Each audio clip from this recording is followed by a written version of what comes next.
Who are the most interesting players on the Pacers roster this season? You'll get my perspective, and Dan Favale from Bleacher Report's going to drop in to give us the national perspective. We had a very different list, which was great, and we'll get to all of it today on the Locked On Pacers podcast.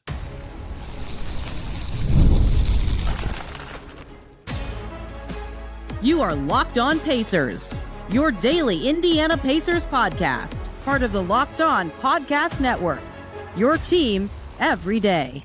What's up, everybody? Happy Thursday, and welcome into another edition of the Locked On Pacers podcast, where we, of course, talk about the Indiana Pacers. As always, my name's Tony East. I cover the team for Forbes, and today, the most interesting or intriguing players on the Pacers roster are the following 6 players that you will hear from today. You'll get my local in Indy around the team take and a national reporter's take, which I like to do every summer.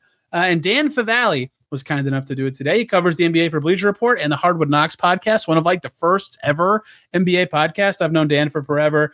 He's very plugged in. He watches so many teams. He's awesome. He knows what he's talking about. And it was great. We got in deep on 6.5, actually, players today. Really great conversation. I learned a lot about his perspective on the team, and of course, he on mine.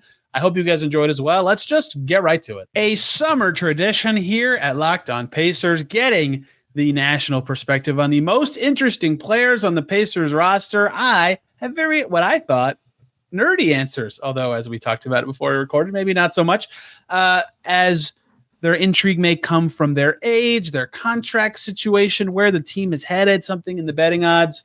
So I need a national person to help me get through it. And back for the first time in a while, oh man, I've known this person since 2018, 2017 maybe. A long time. Old. It's Dan Favale from Hardwood and Bleacher Report. Dan, hello, welcome back. It's been forever, like legitimately forever, it feels like. I know it's been a minute, but I'm excited to be back. Like I said, I always love submarining your subscriptions and views and downloads, so I'm excited to be here. That's what people do on the internet these days. I'll just let you go first. We need no lead in. This is a very obvious topic for listeners. To you, the most interesting player from your perspective on the Pacers roster this season. So I'm going to pick this person because I know you don't have him, or maybe you do have it. Actually, I'm not going to pick this person. I'm going to pick this person because I think this would be, if you asked anyone who covers the entire NBA, I'm pretty sure like 75 to 90% of them would say Benedict Mathurin. Yeah. That is the lowest hanging fruit answer, but I also think I'll do it for mine. Right. I think it's the correct one just because he is extension eligible as we're recording this. And if you don't extend him, what are you going to do with him? You have to figure out, do we move him? Do we let him go in restricted free agency? How much do we want to pay him with the rest of our salary structure? I personally am just more interested in how much better can he get? Like, what is there left to plumb with his game? And then how do you do that, but then also make sure that he is still an asset to you when Tyrese Haliburton comes back, and maybe you're still trying to play a similar style, but the context of how you're playing is going to change a great deal. And so the two things I'm just kind of watching with him is just the efficiency from the floor, because he was not super efficient without Tyrese Haliburton from inside the arc. And then I also just want to see, it does feel like he's gotten a little better at making quicker decisions, but on those drives, and he can draw a ton of fouls. Like, it's just, he is super useful in that way. Is there more of like a passer there? Like, his drive pass out rate has just been borderline garbage for a lot of his career. Yep. And if he's going to draw attention getting downhill, is he going to be able just to even make the basic read of getting rid of the ball and not elevating the play of teammates around him, but kind of helping the offense continue to hum? Those are the two things I'm watching among the many things, but I'm very curious to see what this player looks like as a starter now, but with also out the safeguard of just knowing Tyrese Haliburton is going to be there at some point. He does stuff no one else on the team can do, but they don't often need it, right? There are not a lot. There are many games where it's like the game slows down for whatever reason, and it's like, okay, Pascal and Ben, you score, everybody else, and they need that, right? They need a guard who can do that, but it's not the style they like to play. And so that makes this season just endlessly fascinating, where it's like, well, they play that style because they have number 0 and they don't have number 0 this year. So it's great. You have a bigger role and you're going to be asked to score more and your usage is going to go up. It's like 7% different with or without Haliburton. And great. You did great. And you're back to the bench. Like, what does it actually mean for their long-term future? What should he want to get better at? That's where a lot of the intrigue is for me, is just like how it all intersects between like, yeah, he got better. What does it actually mean for the Pacers' future beyond this one season where they might have a different style of play? They're going to have different lineups on the floor. His role is different just because someone else is missing. He's playing next to a point guard who might not even play point guard the season after this, right? Like there's just so many layers to it that are very complicated. And that's just the basketball part. You already said the other part. He's extension eligible. He's going to be a restricted free agent next year. And like the easy way to say it for the Pacers is like, well, great. If you ball out, we'll just pay you more because we can and you're a restricted free agent. But, there's a lot of confounding factors that make it not that simple. So he is endlessly fascinating. He's been definitely the most discussed player, I think, in the local side, even because there's the contract part, of course, right? Him and Nesmith, the only extension eligible guys. And then next year he would be a free agent, and like very few other players are. And then all these intersections of the constant conversations about fit and passing. And you mentioned like the quick decisions, driving into crowds, where Carlisle brings that up all the time. How that all plays out this year will be telling. And then what it actually means for how the team will be playing 2 years from now will also be very revealing about the Pacers' priorities.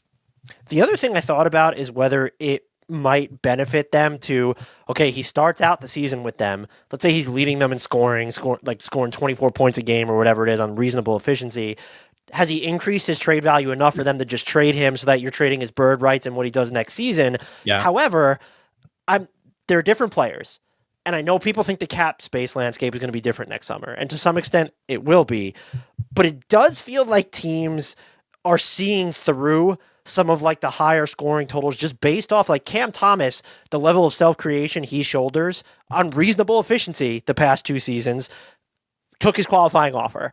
And then Quentin Grimes, I know his sample in Philly was small. Again, different players. I think Benedict Mathurin's a little bit bigger, but like Quentin Grimes is better on defense. And in theory, he's more plug and play, just kind of crickets outside of Philly. And so what would be the market for a Benedict? Even if he's having a career season, I don't know. I don't know either. And I don't know this. I need to really dive into this. We hear this a lot from teams. Daniel Tice comes to mind for me. You're wondering where I'm going with this. So before the trade deadline, when the Pacers had Tice, he recovered from this knee injury, and they played him like 5 games right before the trade deadline. And in my head, I'm like, okay, they're showcasing his health. They didn't trade him, and then he immediately went to the bench. And I use that as my example to be like, has it ever actually worked where a team's been like, we're going to showcase you and up your trade value, and then they actually fetch more in return? Like teams can see right through that. It's not like, I'm sure it's happened before, and I'm like not remembering it, but it's so rare that actually pans out. And in this case, it is a little different because his role will be different and potentially more valuable to other teams. But it's just an endlessly fascinating thing to me. What is his trade value? How much do teams value restricted free agency and bird rights with him because of what you just said, the market actually being for this type of player? I will go next, Dan. I think the other Pacers lottery pick on the roster has become my most interesting player this offseason by a mile. I cannot stop thinking about how interesting Jarus Walker's season is to me. Year 1, you barely play. Year 2, you play a bit. You're inconsistent by his own admission. He said it was an up and down year. Year 3, let's go. Let's see what this is. Lots of flashes of good defense. Lots of flashes of good passing. 40% of his threes have gone in both of his first 2 seasons.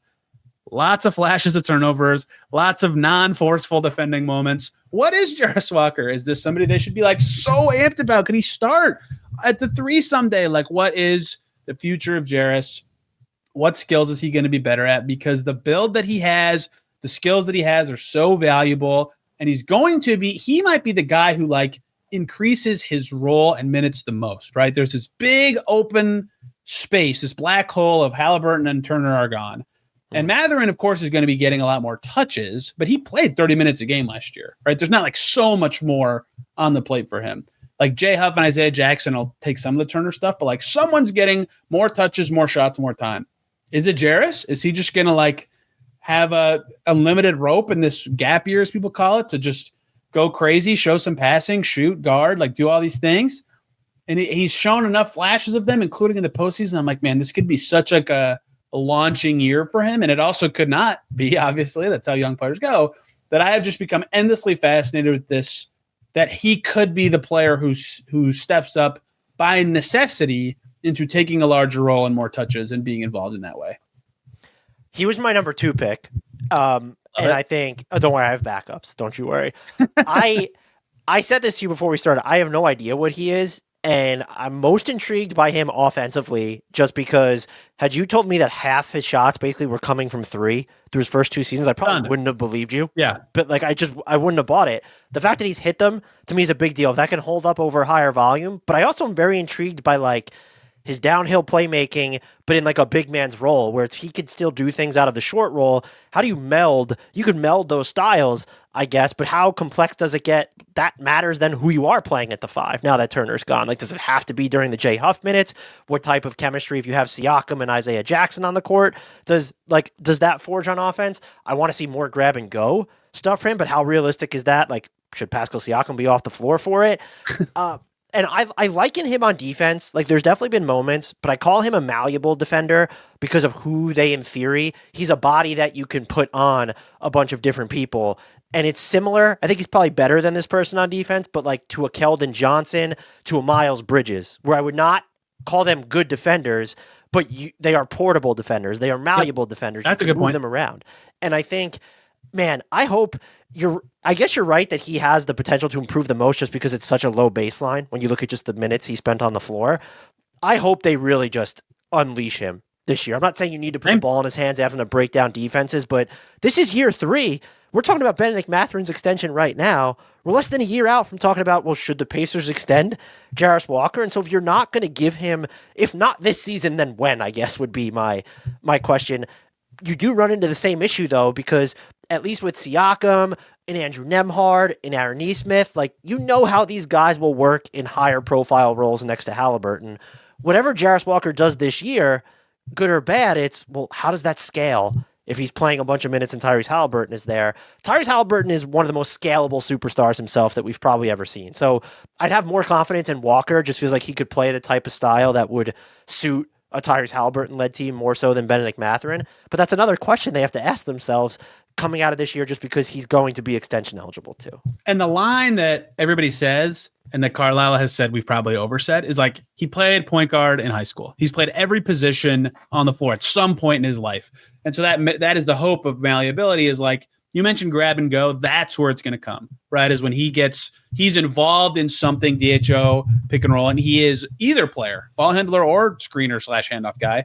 What's he doing with a quick touch? If his teammate's open, if he's got space, whatever, because that's where his chances can come. They're never going to be a team even that just like pulls it out and does a traditional pick and roll unless there's like less than 4 minutes left in the game.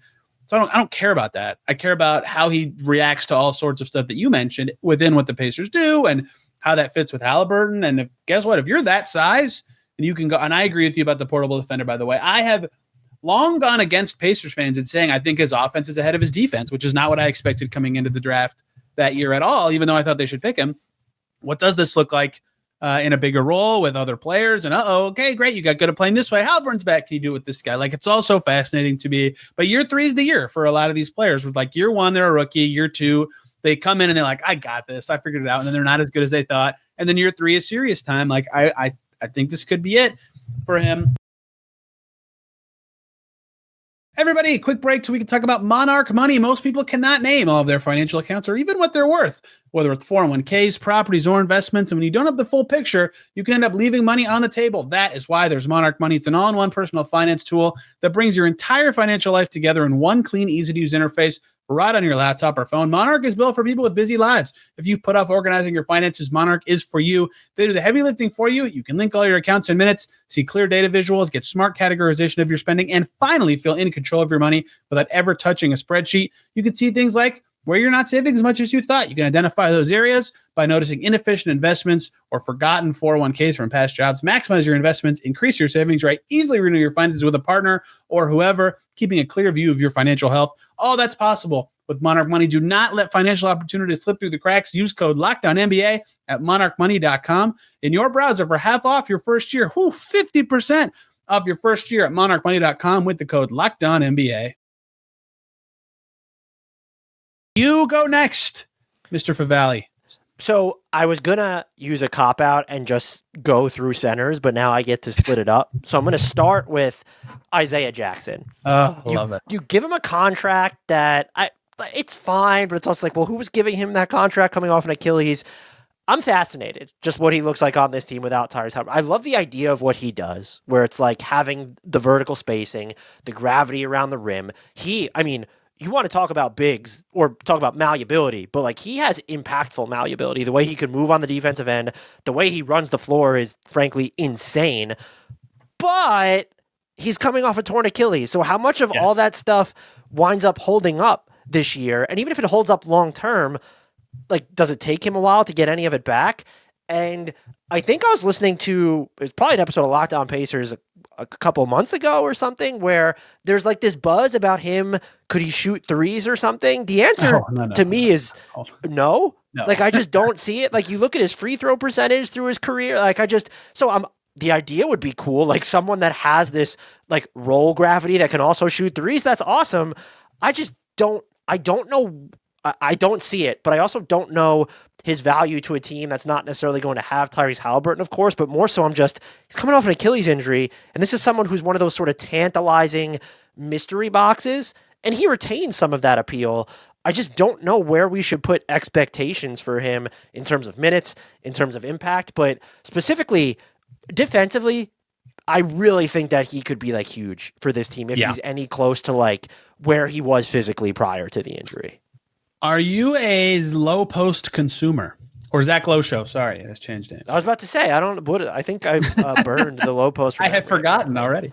Yes, I do listen to most episodes of the Zach Lowe show. Okay, by the way, there was no like other name. It just had to be the Zach Lowe show. Yeah. SEO stuff, I guess, whatever. So they recently did an episode where they were talking about most improved player candidates.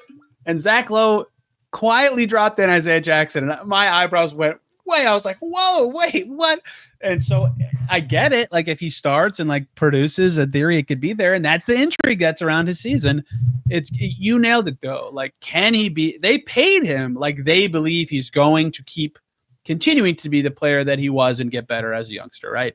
Who does all the things that you said, blocks threes, insane vertical spacing, paired really well with Nembhard, by the way, when Nembhard was running second units as a point guard in the five in those moments. The jumper thing is not threes. He makes like an elbow jumper, and then everybody's like, oh my God, is he taking jumpers? And one time Miles Turner said, I hate that you guys ask that. Like, he can shoot. We know it. We see him practice. I'm like, well, he takes one jumper every 3 games, dude. I do not think he will have a jump shot, but he does so many things that no one else in the team can really do. And really in the league is like a rare form guy who can block Wemby. Like, there's like 5 of those, right? He can get up that high. Can he still do it? What else can he add to his game if he can't still do it? What other muscles did he grow in his year off? Like, is he just going to be jacked in the chest now? Like, I'm very fascinated by him as well. I think he'll start because he knows the system, but if there's health concerns or they love J Huff spacing, maybe they'll go with Huff. So if he's the starting center on the team that just made the finals and can do stuff that very few guys in the league can, that's obviously an interesting player, but a lot of the intrigue for me is like, how good's he going to be? Can he play back-to-backs? What does this mean for the rest of the team? Yeah, I don't think I'm as wow. Most improved player is pretty high praise. I don't think that. And also, my eyebrows didn't raise because I was like, oh, I totally buy that take. I was like, I don't know about that. I think if there was like a separate award, but when you go back through most improved player history, like the amount of minutes that you historically need to log, it's just basically close to or right around 30 per game. And coming off an Achilles injury, I would be floored if that's where he's at this year. I agree. We'll see if we get to the other center. All right. Mathurin was on my adjacent list. I would love to talk about Andrew Nembhard because I cannot quit the 2024 Eastern Conference Finals where Tyrese Haliburton gets hurt and everybody's like, the Pacers are screwed. And to be clear, they got swept. They were screwed. And Andrew Nembhard came into Indy for games 3 and 4 as the lead point guard, and Drew Holiday could not stop him. He could not keep Andrew Nembhard away from the basket at all. He had 30 points and then 29. He was making everything. He was guarding his butt off. He was awesome. He was so good that even without Haliburton, the Celtics finished that season. We're like, that was the best team we played. That was the hardest opponent we had in this playoff run. He was sensational. He's hit huge shots against a million teams on huge stages. Everybody loves Andrew Nembhard. He's a great defender. Hey, bud, you are now a full-time permanent lead guard, which is a lot of the pitch of their extension they signed him to was a lot of teams might try to sign him to do that role. Can he do that and guard the other team's best player for 30 minutes a night? What does he actually look like as a lead guard? How much setting up is he going to do? What's his off-the-dribble jumper going to be? I know what he is as a 2 next to Haliburton. He's like the perfect fit on paper and in real life. But this is a totally different role for him. and it's going to be a lot more responsibility. I'm endlessly fascinated by what that's going to look like and how revealing it's going to be about his future and the Pacers season.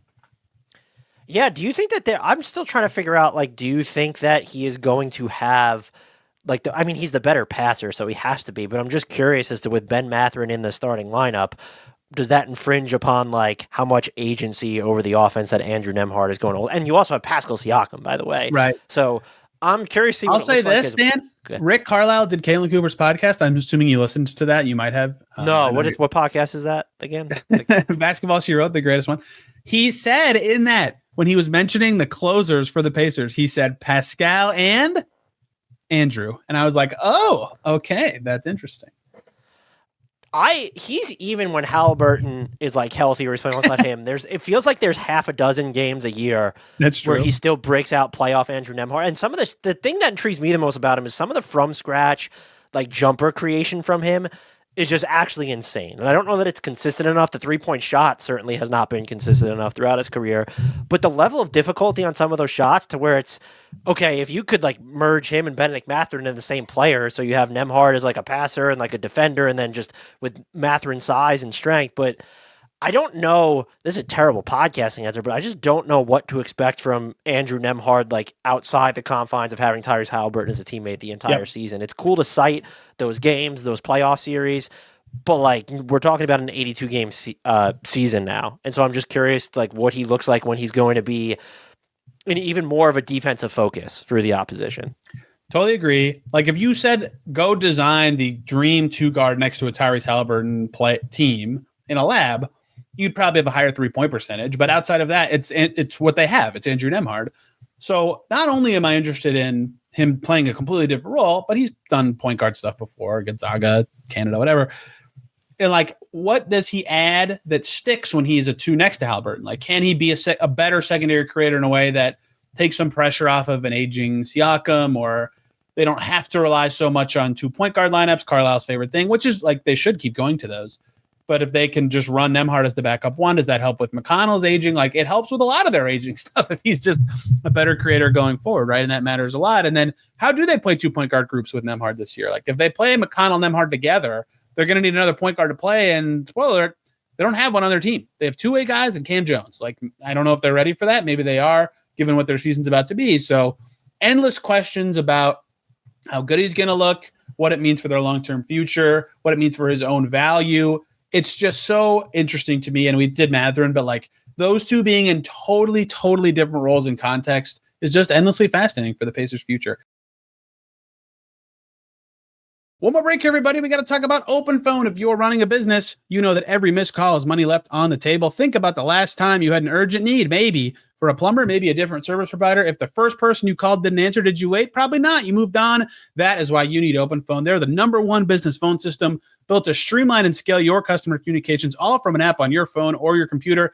They let you manage business calls and text from a single app. They have a shared inbox feature. It's a game changer. Anyone on your team can jump into any conversation instantly without missing a beat. And they have an AI agent that'll handle after-hours calls. You can answer common questions, capture leads, so you never miss a customer. And OpenPhone is offering listeners of this podcast 20% off your first 6 months at openphone.com/LockedOnNBA. That's OPENPHONE.com/LockedOnNBA. Even better, if you have an existing number with another service, OpenPhone will port them over at no extra charge. OpenPhone, no missed calls, no missed customers. Give me your third and final one. I'm going to pick Taylor Peter, who's going to play point guard. Yes! I was doing the national perspective. That's what you're here for. I do kind of like him. I'm going with another big. I feel like I'm obligated to just say Jay Huff, but I don't want to because I'm just going to kind of poo-poo over the idea that he's just nationally, he's just been this Miles Turner proxy for the Pacers, and it's just not that. I'm going to pick Obi Toppin. I want to know, just based off the sheer number of other bigs on this roster, including Siakam, but you brought in Jay Huff. You still have James Wiseman. Tony Bradley is here. Isaiah Jackson. Like, do we get to just any looks with Obi at the 5? If you want to preserve some of that floor running, playing him and Siakam together without Haliburton, like, how much volume do we see from that? I think that makeup only had like 500 or 600 possessions last year, but it was kind of like an offensive juggernaut. And I kind of love the idea of him there and seeing him in more of an expanded role. Even when his 3-ball wasn't falling during the playoff run, I thought he really showed a lot just in terms of like getting up and down the floor, like coming up with certain loose balls or like rebounds. 100%.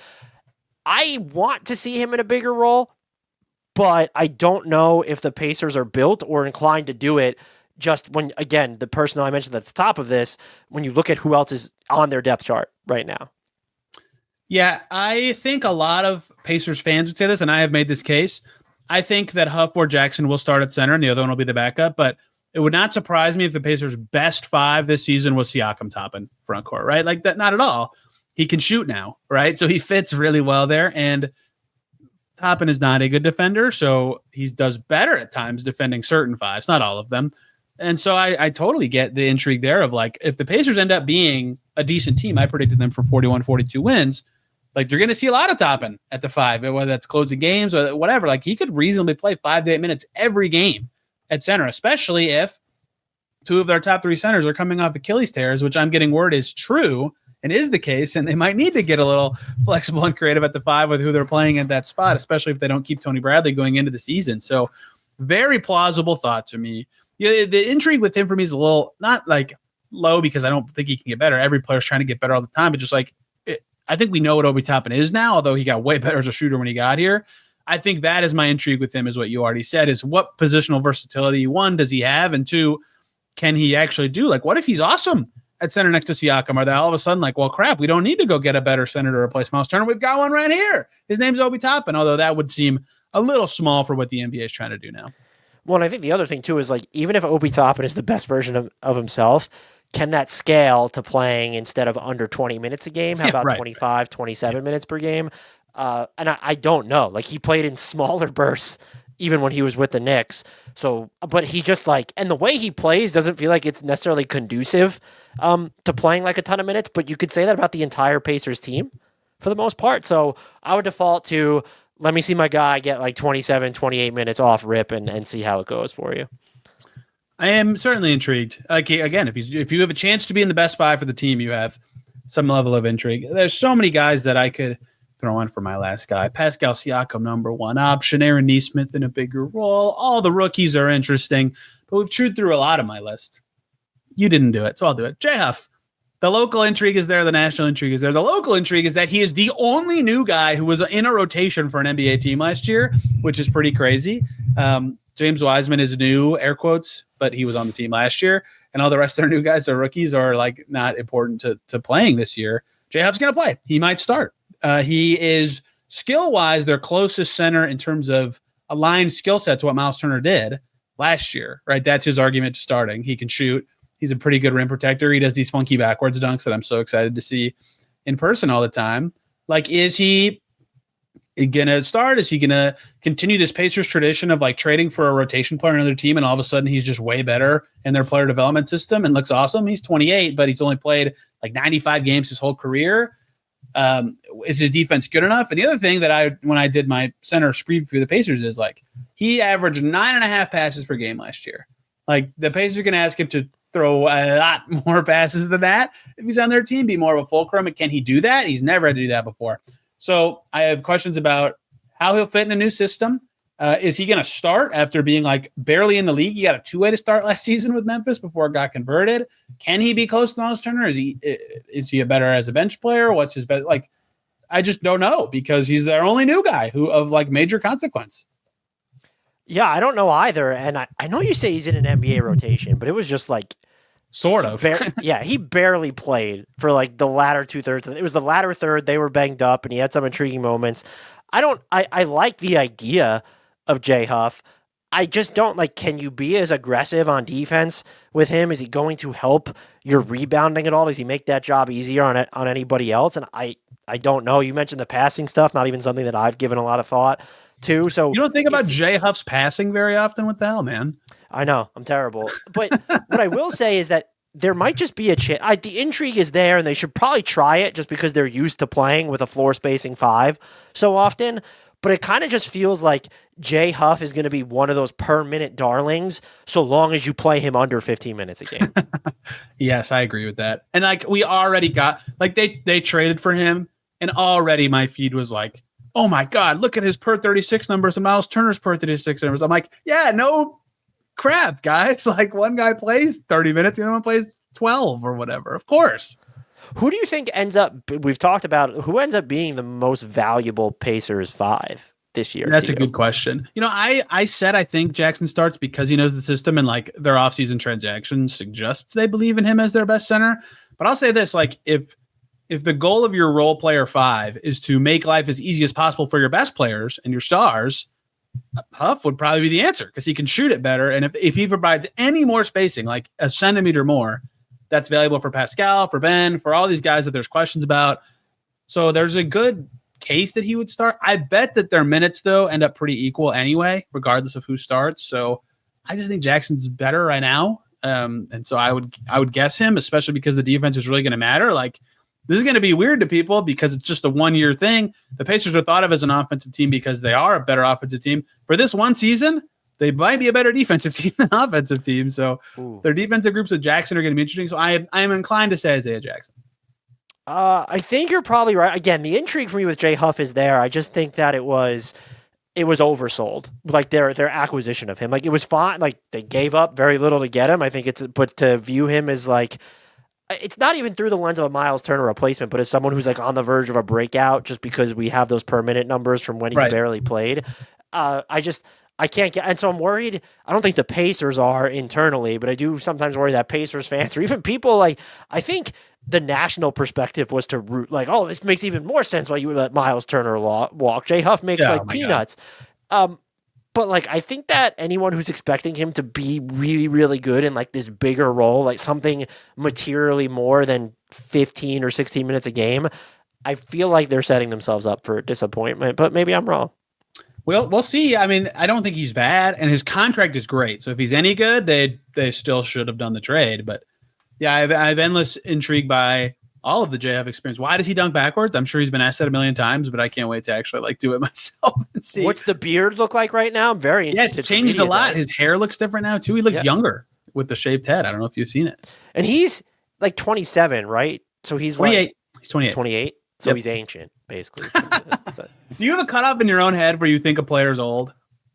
Is it 28? As I've gotten older, the goalposts have moved, but I start to be like 32, 33. 32 is the number for me. Right. Whereas everyone used to fear the 30th birthday, but after just kind of watching like Steph, LeBron, and KD continue to dominate, for me, I'm just, getting to 30 is not this harbinger of doom that everybody thinks that it is. 32, I'm like, oh, that's an older player, but like they could still be good. And then 35 is when I'm like, oh man, like any minute now, it's over. Archetype matters to me though, because if it's like a Ja Morant or Russell Westbrook in my head, I'm like, once you hit 30, I'm like, oh no, bye.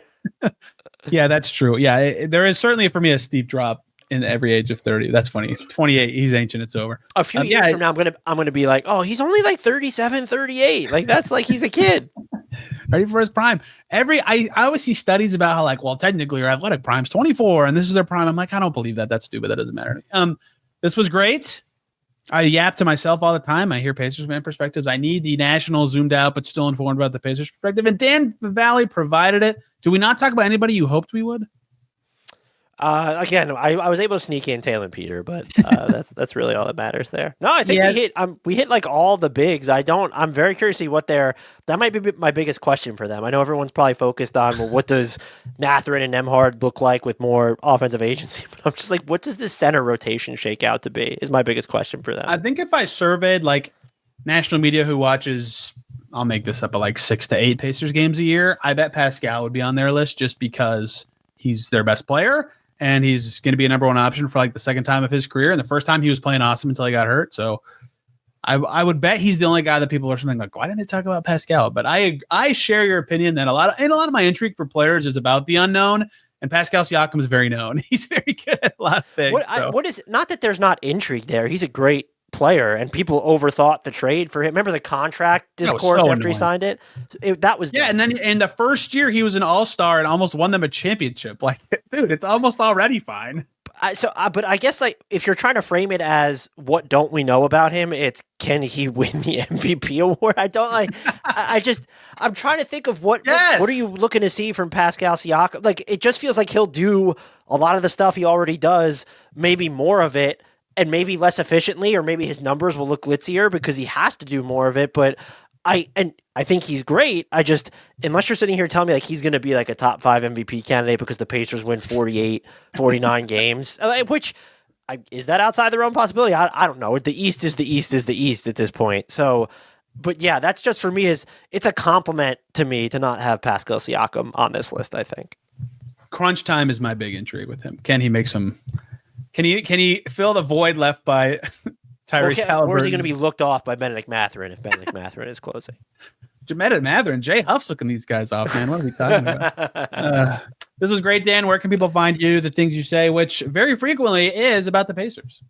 Yeah, they should check out the Hardwood Knocks NBA podcast. Agreed, exactly as it sounds. We're celebrating our 10th anniversary over at Hardwood. One of the first podcasts of basketball. We were late to YouTube, unfortunately, so I think we missed the boat over there. But luckily, there's still Apple and Spotify, so go check us out. We don't only talk Pacers, but I think that we are better, or we're at least more personable and real than I think a lot of the other national coverage out there. In my totally unbiased opinion, I think that we're awesome, Tony, and people should come check us out. I used to laugh every time you tweet stizzats when you talked about stuff that you I missed those, but for my own, Twitter's not Twitter anymore. Like I could tweet, 5 people will see it if I put stizzats back out there.